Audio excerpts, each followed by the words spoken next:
Hello everybody, welcome back for another video. Hope you're all having a great day and that you're all doing well. This must be said before we begin. The opinions expressed in this video are my own and should not, under any circumstances, be taken as legal, tax, and/or investment advice. Please understand, I am giving my opinion. I am not telling you explicitly what to do or what not to do. However, this is a very popular topic right now, so I thought I would discuss it. And yes, let's begin. So as it stands, the conversation goes around, should I invest in Bitcoin? Is Bitcoin a good investment? Should I put my money into Bitcoin? And any variation of those. I'm going to once again give you my opinion on what I think about the current situation. And because I know there are an enormous amount of people right now who are going to be looking for this information and trying to figure out if they should put their money into cryptocurrencies. Also, every investment, not just crypto, they are all risky. They are investments because people are essentially betting on the price of an asset or an item going up in price. And this is why sometimes we see real estate collapsing. We see the art market collapsing. We see cryptocurrencies falling in price as well. This happens across every single one. So don't assume that all or any investment is completely safe, especially right now. So since 2009, for those of you who do not know, Bitcoin has been around for 11 years. Bitcoin is currently up by 9 million%. And that's not a fake number. You can Google it. You can search engine it, however you decide to find your information. Bitcoin is up in value by 9 million%. There is no other asset over the last 11 years or last 100 in something plus years that is up by 9 million%. Even when you look at property values of property in New York, you can probably get something around these 50s, 60s, or 70s, as in the 1950s, 60s, or 70s, for around a good $30,000, $40,000, $50,000, depending on the size and stuff like that. This may be worth around 1.5 million. That is not a 9 million% increase. Bitcoin is actually the best performing asset, not only of the last 11 years. Even when Bitcoin has years when it goes down, it is still a very strong asset, if you kind of want to call it that, because Bitcoin can be seen as either a payment method, a peer-to-peer system, or as an investment vehicle, as many people are now currently using it. One of the constant pieces of rebuttal that we get, or you may have heard, which is probably also why you're here trying to find more information, is that Bitcoin is a fad, it is a craze, it is a bubble, it is a tulip. On the tulip things, for those who have no idea what the entire tulip craze has to do with, the idea was that in Holland, hundreds of years ago, people were crazy for flowers. And they used to buy the actual buds of the flowers. And sometimes buds of flowers were actually worth more than entire homes. And eventually people realized, oh, wait, these are just flowers. And then the entire market collapsed, everything fell apart. So usually you'll hear people say that Bitcoin is either a bubble, which is a very common one, because I think the entire idea that Bitcoin is a tulip craze has also solidified in their mind as being complete nonsense. For those of you who do not know, comparing Bitcoin to a tulip or a flower is probably comparing a roll of toilet paper to an apartment in Paris. There's no real comparison. Wild tulips are great and they may smell cool. Bitcoin is actually being used by millions of people around the world. It is a very strong payment system. While we know that Bitcoin itself, this is also not news to anyone, can only do 3 to 5 transactions per second. This is far fewer than, I believe, the 30, 40, 50,000 per minute or something like that Visa and MasterCard can do. Bitcoin is still being used by millions of people around the world. There's still millions of people who are transacting in Bitcoin. Bitcoin is actually used as a not only an investment vehicle, which is very important, but also as a payment method for many people around the world who are currently under government sanctions, i.e., a lot of people think that Bitcoin is simply speculative, that Bitcoin is simply 100% being used by me or you or any other body who you might know as a way to make more money. No, that's actually not it. What's happening right now is that the world is currently in dire economic straits, as one might say, but also around the world, there are many countries who are currently undergoing inflation, hyperinflation. This is happening in Turkey. This is happening in Venezuela. This is happening in parts of South America. This is happening in many parts of Asia and Africa. And also, if you want to really get into the actual semantics and numbers, the U.S. government just printed around $7.7 trillion, which also is going to lead to some very interesting inflation statistics over the next couple of months, if not years. So what's happening is that a lot of these countries who are under these sanctions, who can't get money to their families, it's a very common story that there are a lot of people who are in X country and want to send money to X country, but this country happens to be under sanctions because of something that this leader did. So therefore, all of his people have to fall under the same exact rules as this one person who did something wrong to this country. And people can't send their money back and forth to their family. You may have a job here. Your family may be under whatever world event is currently happening. You're trying to send money back to them.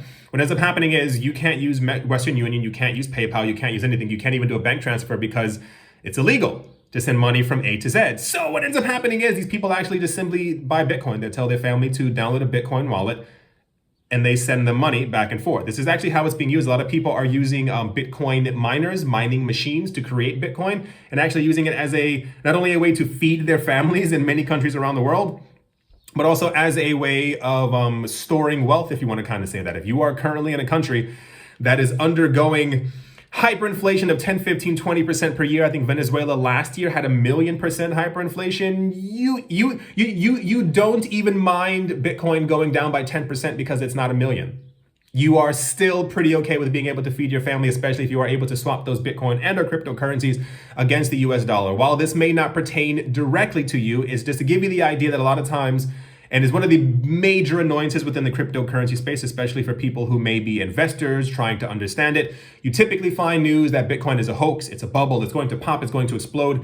The people who tell you these things are the people who are already billionaires. They own banks. So of course, in my opinion, they're going to tell you that it's terrible because it takes you away from the actual financial system that they have created for you to use that makes them richer. So of course, they're going to find a problem with something that was created 11 years ago, has millions of people around the world using it, and essentially at some point will probably get you to stray away from their system that they've created to keep them and their families rich by telling you it's terrible, completely stay away from it. It's also the same exact thing. If you look at it, wow, talking too fast.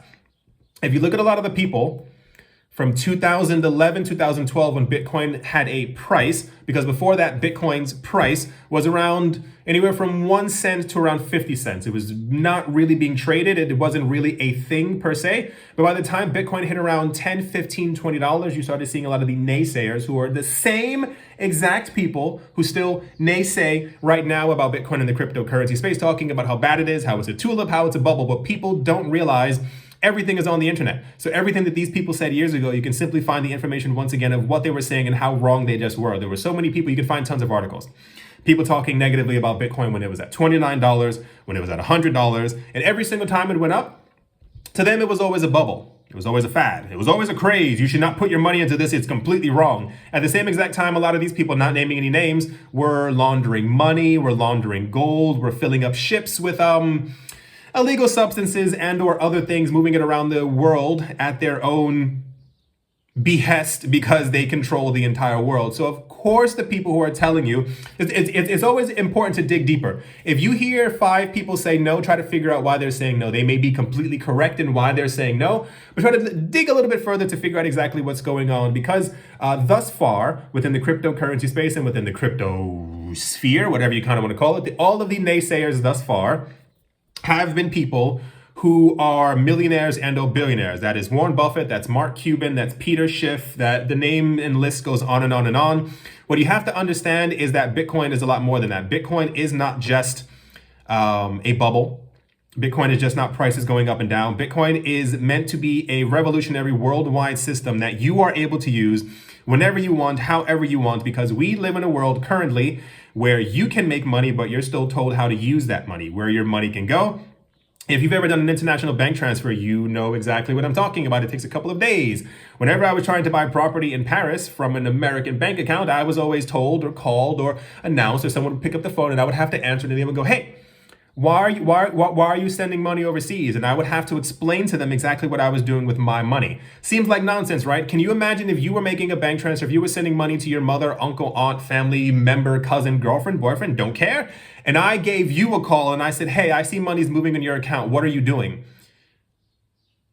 this isn't your money. Of course, logically, with your own money, you should be able to do with what you wish. That's how money works.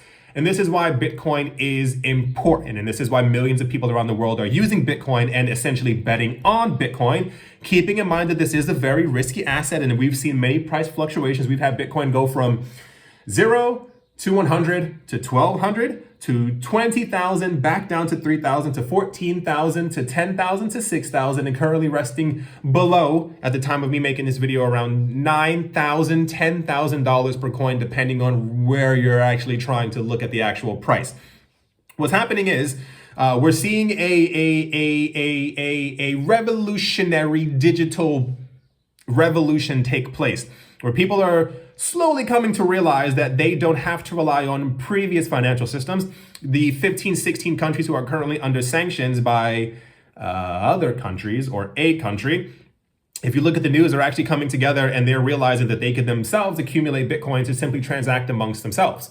This is happening in mass. When you look at the news, typically what you see is about Bitcoin's price. You're not really getting the news that there are, for those of you who do not know what the IMF is, that is the International Monetary Fund. They are pretty much the people who make the decisions for the world's economy. We had news last year that there were 3 countries, can't remember exactly which countries, Google it. Google IMF, 3 countries, Bitcoin bonds. They had announced to the International Monetary Fund, hey, we're not doing too well. We need some new stuff. And they were all thinking of issuing bonds against Bitcoin. In order to do that, the country has to buy Bitcoin. So if these 3 countries were such in dire straits that they had to come forward to tell the International Monetary Fund that they were thinking of buying Bitcoin, that tells me they probably already had Bitcoin, have been accumulating Bitcoin, were thinking about buying Bitcoin. We also had news that Russia's buying it. All the countries under sanctions are a little peeved right now that they're being told what to do with their own money. We also had news a couple of months ago. For those of you who do not know, this is one of the majorist things within the cryptocurrency space, that 40 banks, initially, the first day this happened, 40 banks within Germany came to the government and said that they wanted to buy, sell, hold, and trade Bitcoin. Bitcoin is no longer and I'll tell you this in my opinion, this is me, this is how I feel about the situation. Bitcoin is something that's no longer for, I want to say, everyday average people. Bitcoin is moving to a wealthy asset. There's a company called Grayscale. People on my other channel definitely know this. There's a company called Grayscale who has accumulated billions of dollars worth of Bitcoin over the last couple of months, of years. They now own almost 2% of all the Bitcoin in the world. Bitcoin is being accumulated in mass. And I don't mean slightly, I mean in mass by the richest people around the world. We had news about a year and a half ago before. There was a guy in Dubai who by himself, all alone, bought 30,000 Bitcoin. This is happening very, very fast. And a lot of people aren't really, I think normal people aren't paying attention to it, or they're being told simply not to pay attention to it because it is something revolutionary that's taking place. What else do I have on here? For those of you who also don't know, as of last year, Bitcoin is now the world's 8th largest currency. I'll give you a second to Google that as well. Type in Bitcoin, 8th largest world currency, or 8th currency. You should definitely find the articles about it as well. It is estimated, but believed to be more, that there are currently 50 million people on the planet. That is a small number compared to the 7.4 billion we believe are walking around on the planet. 50 million people over the course of 11 years is astronomical. The numbers actually don't make a lot of sense of how many people have gotten into the Bitcoin space, not even the entirety of the cryptocurrency space, but we're just focusing on Bitcoin in this one video. 50 million is a lot of people. There are tons of people who are accumulating as much Bitcoin as they can in mass, not trying to hype it up. Once again, these are just either the factual numbers or my opinion on exactly what's happening with all of the information that we have kind of going around. Once again, a lot of these people aren't speculators, or actual people who are using it as an everyday world currency. And it's not even just people who are in impoverished and or developing countries. There are tons of people around the world, within the States, within Europe, within Africa, many other places, who are actually using it as an actual currency. They get paid in Bitcoin. They buy things in Bitcoin. For those of you who don't know, you can Google what can I buy with Bitcoin, or how to buy things in Bitcoin, what is buyable in Bitcoin, whatever, blah, blah, blah, blah. You can live completely on Bitcoin, completely. You can buy your groceries with it. You can buy airline tickets. You can buy clothes. You can buy shoes. You can buy pets. You can buy whatever you can think of. You can buy computers. all completely in Bitcoin. Once again, Bitcoin has been around for 11 years. It is being accumulated by the richest people on this planet. And I don't see that trend happening or slowing down anytime soon, especially for those of you who also do not know. Just another point. Bitcoin is also being bought up, purchased, and mined or created by the NASDAQ, the New York Stock Exchange, and Fidelity, and also the Rockefeller family. I think their trust is called BlackRock. I think that's it. They're also buying up Bitcoin. So it leads the question, why would all these rich people be buying up an asset that's going to die? They're not. They trust in it. Bitcoin is probably one of the craziest things that I've ever seen in my entire investing life. I think it's a shame when people talk down about it and don't try to learn a bit more. But once again, I understand if you're a billionaire and your money is made off of the legacy system, you want it to continue forever. You want your family to continue to be rich. So why would you even think of promoting something that could potentially take your wealth away? Also interesting to note, for those of you who do not know, the head or CEO of JP Morgan Chase, his name is Jamie Dimon. That is Dimon, not Diamond. He recently, last year, 2 years ago, had announced that anyone working for JP Morgan Chase who bought Bitcoin would be fired. He hated Bitcoin. I don't like Bitcoin. Bitcoin's terrible. Lo and behold, a couple of months later, Jamie Dimon came out saying that he actually owned Bitcoin.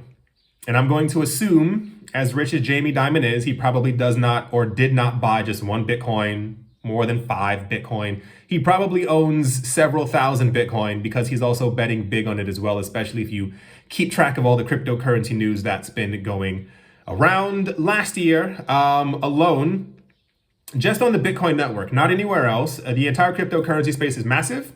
I think Bitcoin myself is first of all, it is the number one coin. It's also the forerunner because of what it is and what it does and how much fundamentally how strong Bitcoin is. Last year alone, in 1 year, Bitcoin transacted over 1 trillion with a T dollars worth of US dollars. $1 trillion in value passed exclusively just through Bitcoin. PayPal over 2019 transacted $250 billion. Bitcoin did 4 times the amount of PayPal, which has been around for a very long time as well, by itself alone. That's not even counting the entirety of the cryptocurrency space. And this was also during a down year where cryptocurrency prices hadn't really skyrocketed, as it were. So that's also something to keep into perspective as well. When you hear that Bitcoin is a bubble, Bitcoin is a tulip, Bitcoin isn't being used, Bitcoin's being used. Bitcoin is the 8th largest currency on the planet, and Bitcoin is being used more than PayPal. Do you see where this is all going? Do you understand why it's not that I get annoyed. No, I get annoyed when I see people making these videos talking about, I don't know, Bitcoin's so and so and so. Yes, Bitcoin is speculative. This is all one gigantic experiment. Bitcoin could, in essence, because no one knows the future. Once again, we were all quite taken aback and or off guard by exactly what's been happening during 2020. And Bitcoin could, for what it's worth, tomorrow fall down to 800 and then $1 and then down to 0, and no one around the world could use it. However, mathematically, when you have 50 million people using it, it's the same exact way. There are a couple of big wigs within the cryptocurrency space who made sure to announce before. They said, yeah, if Bitcoin starts going down to 0, they'll just buy all of it. The odds of even 10% of Bitcoin investors not continuing to buy, even if the price went down to 0, is relatively slim to none. I'm sure a lot of you, even just for the giggles, if Bitcoin went down to $1, you would probably buy 500 of them just to say that you have 500 Bitcoin. It would still be a thing. Mathematically, it is very unlikely that Bitcoin will go to 0 tomorrow, but who knows what could happen to the network? It is all a possibility. A lot of people didn't expect a housing crash in 2008 and 2009 when people thought that the real estate prices would go up forever. And alas, where were we? We saw all the foreclosures because people thought that it would go up forever. So no one knows the future. That's how investments work. What's the last thing? Yeah. So already up by 9 million% since 2009. A lot of the price estimates that we are getting right now is that Bitcoin could one day, potentially, no one knows for certain, in the future be worth anywhere from $100,000 to $1 million per coin.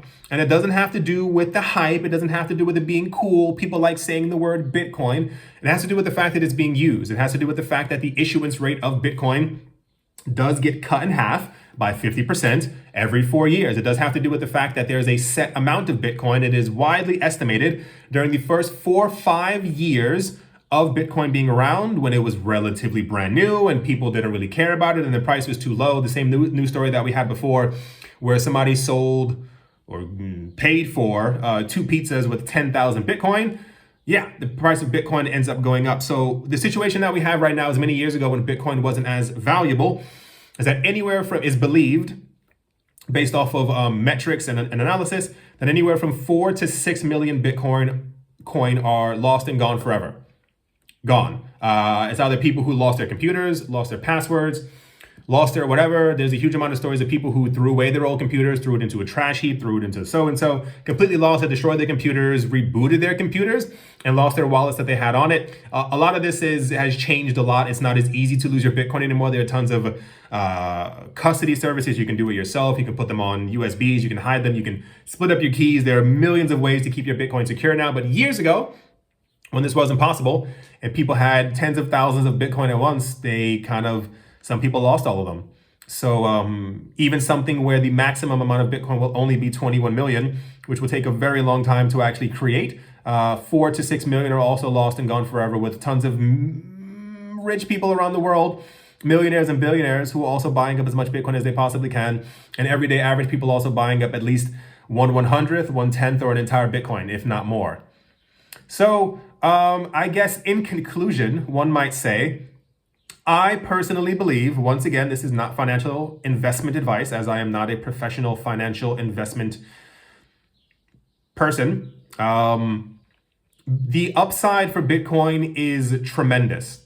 I would advise you, as always, to do more research. Don't take my word for it simply. If you feel that I hyped it up too much, look for someone who doesn't hype it up and gives you even more numbers and more figures, so you have a better understanding of exactly where all of this is going. But I've been in the cryptocurrency space for like 7-8 years, my gosh. And I've seen where it's been, I see where it is now, and I see myself where it's going. So I'll leave that up to you to kind of decide for all of this. I do hope that you enjoyed. If you have any more questions, do not be afraid to ask me in the comment section below. I will gladly help you and try to lead you down the right path, or give you relevant information to help you come to a conclusion that you are trying to reach. Thank you all once again for watching, and I'm bad at ending these things. Thank you once again for watching, and I'll see you in the next one.